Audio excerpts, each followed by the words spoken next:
Listen, I don't say this lightly, but something just flipped.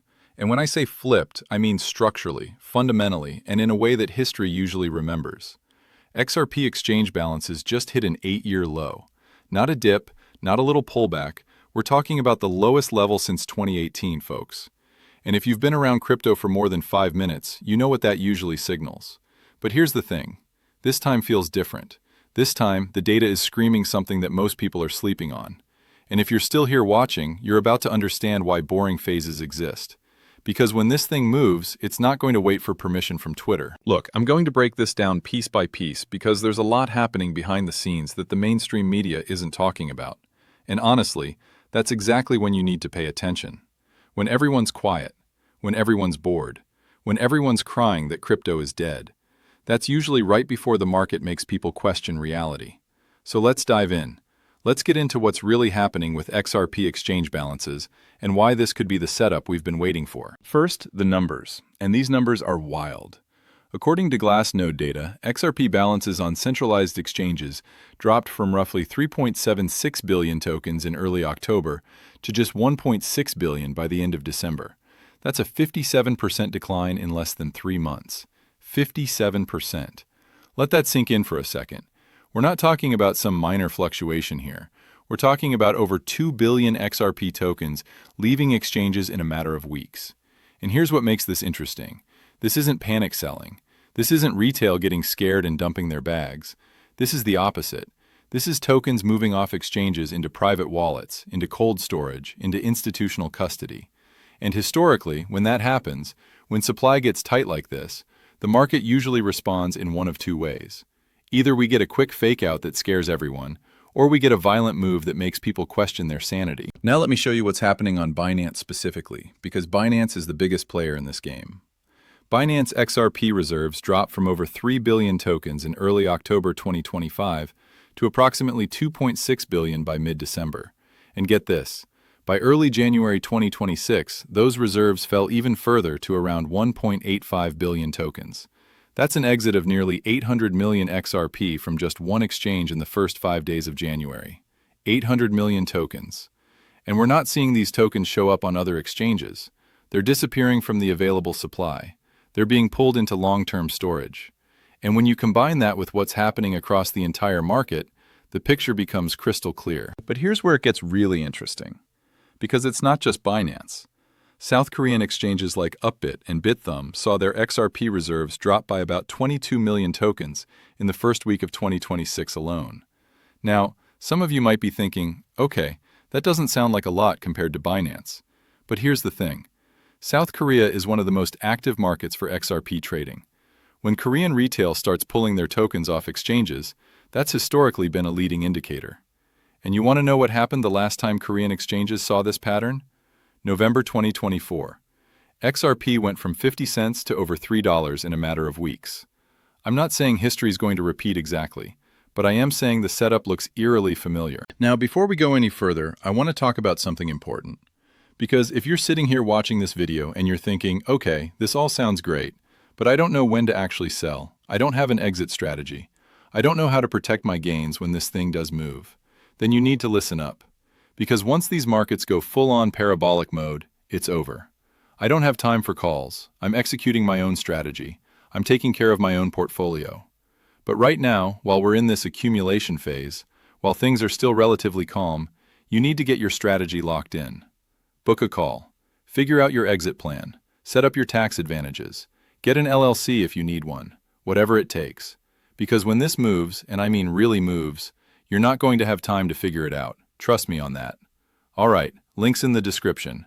Now let's get back to the data because there's so much more to unpack here. Let's talk about whale activity, because this is where things get absolutely wild. Whale transactions on the XRP ledger hit a 3-month high of 2,802 large value transfers in early January. That's transfers over $100,000 each. And this wasn't just one day. This was sustained activity over multiple days. According to on-chain data, XRP whales accumulated over 340 million tokens between September and November 2025 alone. And here's the kicker. Between the retail wallets holding 0.01 to 0.1 XRP and the whale wallets holding 10 million to 1 billion XRP, We've seen over 570 million tokens accumulated since 2026 started. That's over $1 billion worth of XRP at current prices. $1 billion. And these aren't short-term traders. These aren't people looking to flip for a quick profit. This is long-term positioning. This is strategic accumulation. And you know what else is strategic? The fact that on January 5th, Ripple moved 300 million XRP, worth over $650 million, to what Whale Alert called an unknown wallet. Now, before you panic and think Ripple's dumping on the market, let me explain what actually happened, because this is important. That wallet wasn't unknown to everyone. It was just untagged in the tracking databases.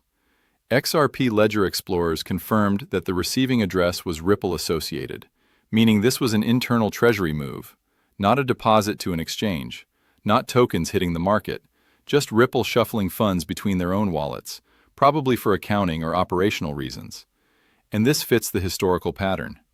Ripple unlocks 1 billion XRP every month from escrow and typically relocks 60 to 80% of it. So that 300 million? That's right in line with what they've been doing for years. The market knows this. The market expects this. And the fact that XRP held steady through that transfer tells you everything you need to know about current sentiment. Now let's talk about what's happening with institutional money, because this is where the rubber meets the road. XRP ETFs have been an absolute monster since they launched in mid-November 2025. In just 50 days, these products absorbed $1.3 billion. 43 consecutive days of positive inflows, 0 outflows, not a single day. That's the second fastest crypto ETF to cross the billion-dollar threshold after Bitcoin. And December alone saw $483 million in inflows, while Bitcoin was bleeding $1.09 billion, and Ethereum lost $564 million. Institutions were buying XRP while they were selling everything else. Let that sink in for a minute. Now, there was one day, January 7th, first net outflow of $40.8 million, and everyone freaked out. But cumulative net inflows still stand at $1.2 billion, with total assets under management at $1.53 billion. One bad day doesn't change the trend. And if you look at the bigger picture, this is exactly what healthy price action looks like. You get massive inflows, a little consolidation, a little profit-taking, and then the next leg up. Here's what a lot of people don't understand about ETFs. When institutions buy through ETFs, they're not buying on exchanges. They're buying through OTC desks, over-the-counter, which means those tokens are getting pulled from available supply without showing up as exchange volume. So while you're looking at your charts thinking, man, volume's kind of low, what's going on? Institutions are quietly absorbing hundreds of millions of dollars worth of XRP in the background. And those tokens aren't coming back to exchanges. They're locked up, they're in custody, they're off the table. And when you combine that with the exchange reserves dropping, with whale accumulation increasing, with Korean retail pulling their bags into cold storage, you start to see the full picture. Supply is getting tight, really tight. And you know what tight supply means? It means that when demand shows up, and demand always shows up eventually, price doesn't just move, it explodes. Because there's no liquidity to absorb the buying pressure. Look at what happened in November 2024. Exchange reserves on Upbit started dropping. And what happened next? XRP went from 50 cents to $3 in weeks. Not months, weeks. Now, I'm not saying we're going to see the exact same move. Markets don't repeat perfectly, but they rhyme. And right now, the rhythm sounds awfully familiar. Let's talk about the technical setup for a second, because this matters. XRP is currently trading in a range between $2 and $2.40. It got rejected at the 200-day exponential moving average, which is acting as short-term resistance around $2.40 to $2.60. But here's what's interesting. Despite that rejection, on-chain indicators are showing growing structural strength. Over the past 90 days, XRP has been in a taker-buy dominant phase. That means market buy orders have consistently outweighed sell orders. This isn't speculative spikes. This is steady absorption of supply. And when you see that kind of sustained buying pressure combined with falling exchange balances, you're looking at a powder keg. All it needs is a catalyst. And speaking of catalysts, let's talk about what could light this thing up. First, regulatory clarity. The SEC settlement in August 2025 was massive. It removed a huge overhang that had been suppressing institutional participation for years. But we're not done yet. The Clarity Act is coming. Potential spot XRP ETF approvals from major players like BlackRock. Japan's RLUSD launch with actual bank corridor volume. Trump administration crypto policy. Any one of these could be the match that lights the fuse. And when you've got supply this tight, you don't need a massive catalyst, you just need a spark. Now, here's where I want to get real with you for a second. Because I see a lot of people in the comments, a lot of people on Twitter, talking about XRP going to $20, $30, even higher. And look, I'm bullish. I'm very bullish on the structural setup here. But we need to be realistic about what's possible and what's probable. Standard Chartered has a target of $8 under favorable conditions. Some Elliott Wave analysts are projecting $20 if we get a full Wave 5 extension. Others are talking about even higher targets. But here's the thing. Those targets assume everything goes right. They assume sustained institutional inflows. They assume regulatory clarity continues to improve. They assume we don't get a macro shock that tanks the entire risk asset market. So yes, the upside potential is massive. But we also need to manage our risk appropriately. And that's why support levels matter. Right now, the critical level to watch is 180 to 190. That's been acting as a major demand zone. If we hold above that, if we can consolidate here and build a base, then the path to $275 and $3 opens up. If we flip 240 convincingly, we're looking at a move to $3 pretty quickly. But if we lose 180, if we break down below that level, then we need to reassess. Because that would invalidate the bullish thesis and suggest we're still in a distribution phase rather than accumulation. So watch those levels, they matter. Let me talk about something that I think is getting overlooked in all of this. And that's the difference between what retail thinks and what institutions think. Retail looks at XRP and thinks, oh, it's cheap, it's only $2. Maybe I'll buy some and flip it for a quick profit. Institutions look at XRP and think, this is infrastructure. This is a solution for cross-border payments. This is a way to move billions of dollars across borders in seconds for fractions of a penny. This is utility. And when institutions buy utility, they don't sell it 2 weeks later because the price went up 10%. They hold it, they integrate it, they build around it. And that's what we're seeing with the XRP ledger right now. Over 4 billion transactions processed. Expanding on demand liquidity corridors. Banks and payment providers actually using this technology in production. This isn't hype.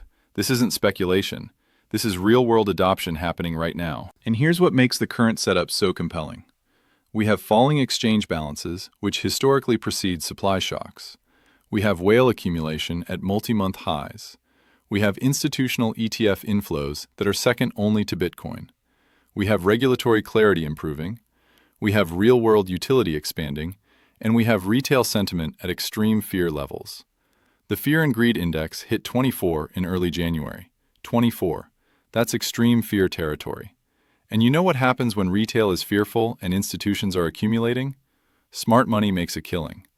Now, I want to address something because I know some of you are thinking, but RIP, didn't you say exchange balances hit 8-year lows? Why isn't the price mooning right now? And that's a fair question. Here's the answer. Supply-side changes take time to play out. When tokens leave exchanges, it doesn't mean the price immediately rockets. It means that when demand shows up, there's less supply to absorb it. So the move, when it comes, is faster and more violent. Think of it like this. If you've got 1 million tokens sitting on exchanges ready to be sold, and someone comes in with $1 million buy order, those tokens get absorbed and the price barely moves. But if you only have 100,000 tokens on exchanges, and someone comes in with that same $1 million buy order, the price has to move significantly higher to find sellers willing to part with their tokens. That's what's being set up right now.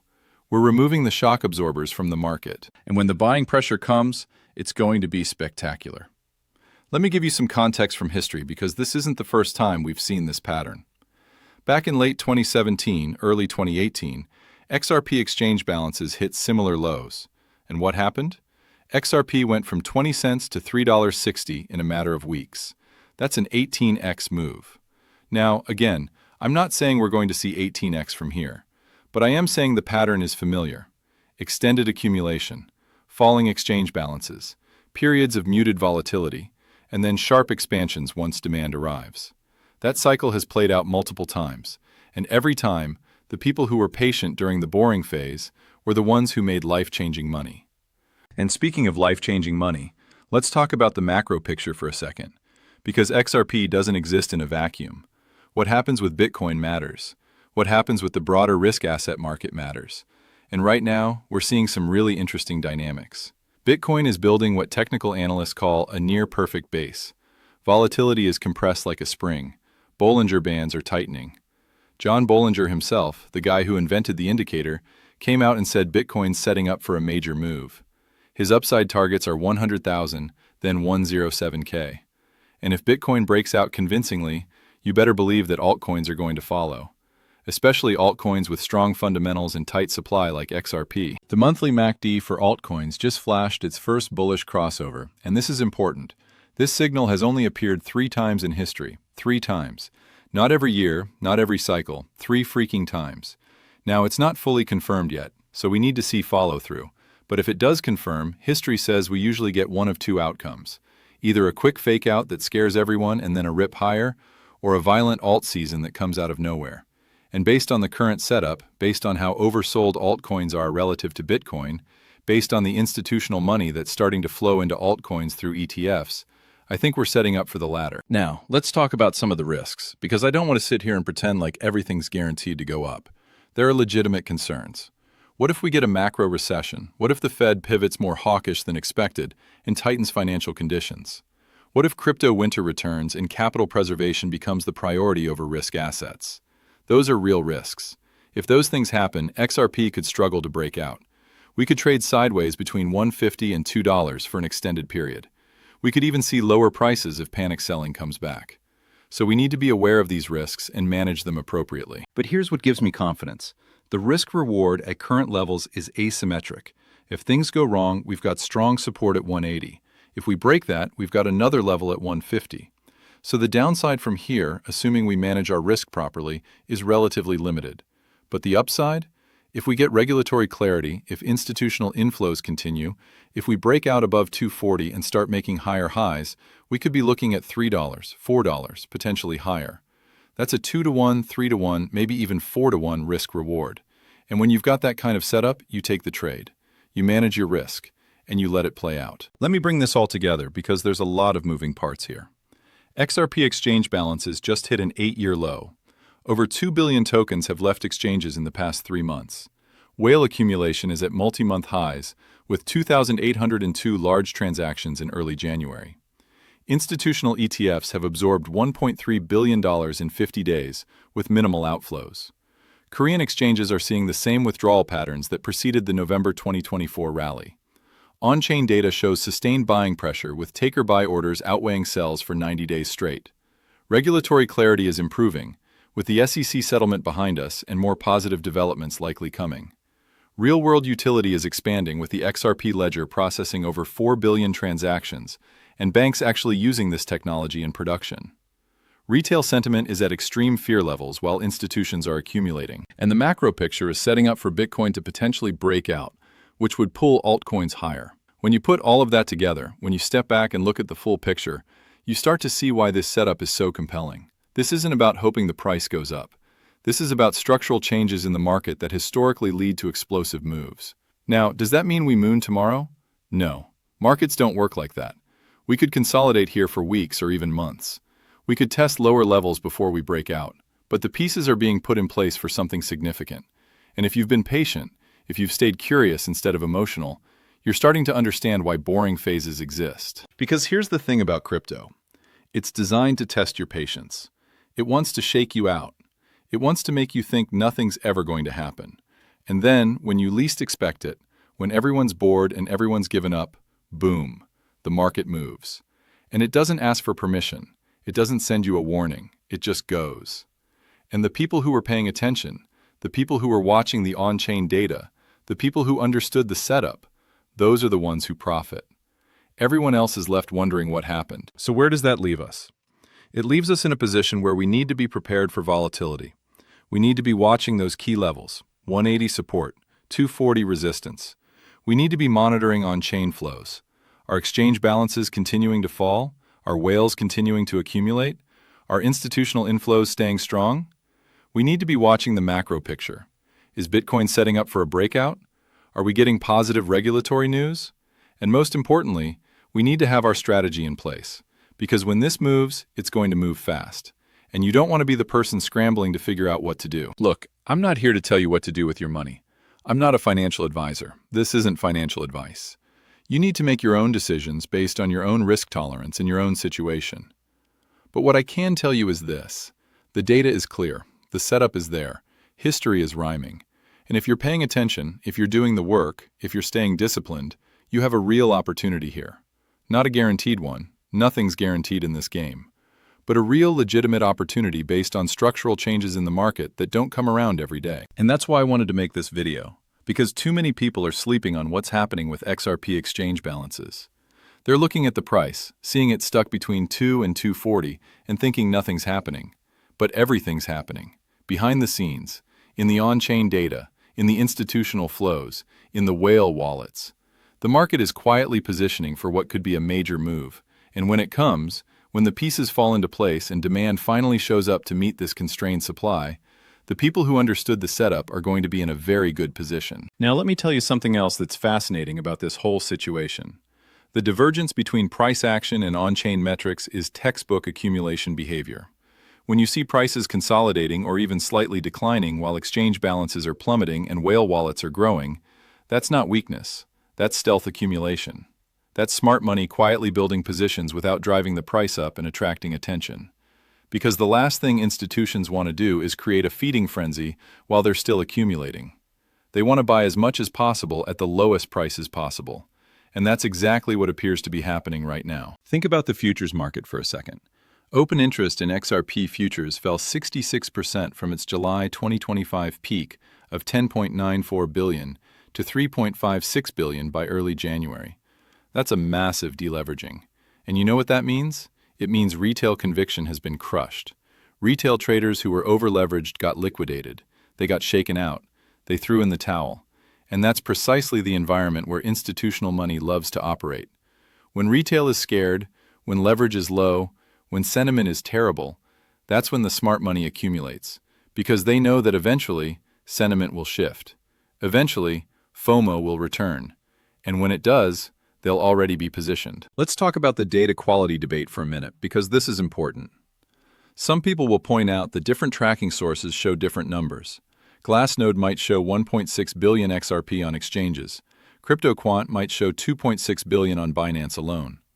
Broader tracking across 30 platforms might show 14 billion total. So which number is right? Here's the thing. They're all right for what they're measuring. Some sources track more exchanges than others. Some include smaller platforms, some don't. But the trend is what matters, and every single source, regardless of the absolute numbers, shows the same trend. Exchange balances are falling. Tokens are leaving centralized platforms. Supply is tightening. That's the signal. The exact number is less important than the direction. And here's another thing people miss. When we talk about exchange balances, we're only seeing part of the picture. We're seeing the tokens that are sitting on known exchange wallets. But what about the tokens in institutional custody with Coinbase Custody or Fidelity Digital Assets? What about tokens in corporate treasuries? What about tokens locked in smart contracts or DeFi protocols on the XRP ledger? All of those tokens are effectively off the market too. They're not available for immediate sale. So when we say supply is tight, we're actually understating how tight it really is. Let's talk about velocity for a second, because this ties into everything else. Token velocity is the rate at which tokens change hands. High velocity means tokens are moving frequently, which often coincides with high speculation and volatility. Low velocity means tokens are being held, which often coincides with accumulation and base building. And guess what XRP's velocity has been doing? It's been declining. Tokens are changing hands less frequently. They're being held for longer periods.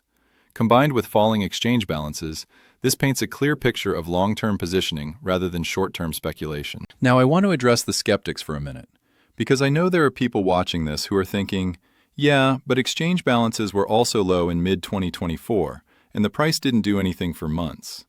And that's true.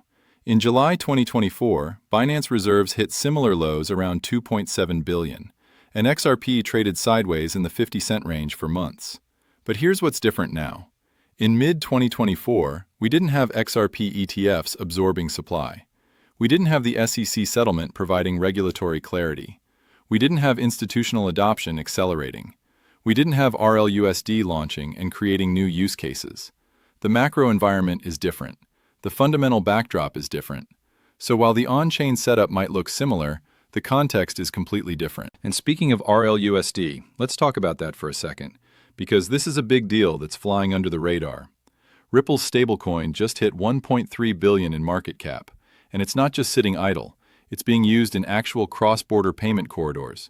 It's being integrated with the XRP ledger for programmable payments. It's creating new demand for XRP as a bridge currency. Because here's how it works. When institutions want to move money across borders using RLUSD, they often need XRP for liquidity on the XRP ledger. So, as RLUSD adoption grows, so does the utility and demand for XRP. This creates a positive feedback loop that most people aren't even thinking about yet. Let me give you another data point that's interesting. The XRP ledger is now processing over 4 billion transactions. That's not speculative trading, that's actual network usage. That's banks settling payments. That's remittance corridors moving money. That's real economic activity happening on the network. And as network activity increases, as more institutions integrate the XRP ledger into their infrastructure, the flywheel effect kicks in. More usage leads to more awareness. More awareness leads to more adoption. More adoption leads to more usage. And XRP sits at the center of all of it as the native asset that makes the whole system work efficiently. Now let's talk about game theory for a minute, because I think this is something that separates the smart money from everyone else. If you're an institution and you believe XRP is going to play a significant role in the future of cross-border payments, what do? You accumulate as much as possible while it's still cheap and while supply is available. You don't wait for confirmation that everything's working. You don't wait for the price to double. You accumulate now, while retail is scared, while sentiment is terrible, while you can still buy meaningful size without moving the market. And then, when regulatory clarity comes, when adoption accelerates, when retail FOMO returns, you're already positioned. That's the game. And if you understand it, you can position alongside the smart money instead of chasing it later. So where do we go from here? Well, the immediate focus should be on those key levels I mentioned earlier. Can XRP hold above 180? If yes, we're likely building a base for the next leg up. Can we reclaim 240 and hold it as support? If yes, the path to $3 opens up quickly. What about exchange balances? If they continue falling, if we see another 200 or 300 million tokens leave exchanges over the next few weeks, that's going to add more fuel to the fire. What about whale activity? If we continue seeing 2,000 plus high-value transactions per day, that's confirming the accumulation thesis. What about institutional flows? If ETF inflows remain strong and we don't see sustained outflows, that's telling us institutions are staying committed. And what about catalysts? Because eventually we're going to need some kind of trigger to get this thing moving. That could be a Bitcoin breakout that pulls the entire crypto market higher. That could be a major announcement from Ripple about new banking partnerships. That could be regulatory approval for a BlackRock XRP ETF. That could be a surprise adoption announcement from a major payment provider. That could be positive developments on the Clarity Act. We don't know what the catalyst will be or when it will come. But what we do know is that when it does come, when that spark hits this powder keg of tight supply and institutional positioning, the move is going to be fast and violent. So stay sharp, keep watching the data, keep managing your risk, keep learning, keep improving your strategy, and most importantly, don't let the boring phases shake you out. Because boring is when the smart money accumulates. Boring is when the foundation gets built. Boring is when life-changing opportunities get set up. And if you can recognize that, if you can see past the noise and focus on the signal, you're going to do just fine. All right, that's what I got for you today. XRP exchange balances just flipped. The data is screaming accumulation. The institutional money is flowing in. The whales are positioning, and the retail crowd is still scared.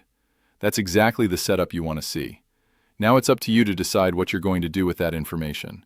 Book that call if you need help with your strategy. Get your plan in place. And let's see what happens next. Because I got a feeling 2026 is going to be one hell of a year for XRP. Let's go.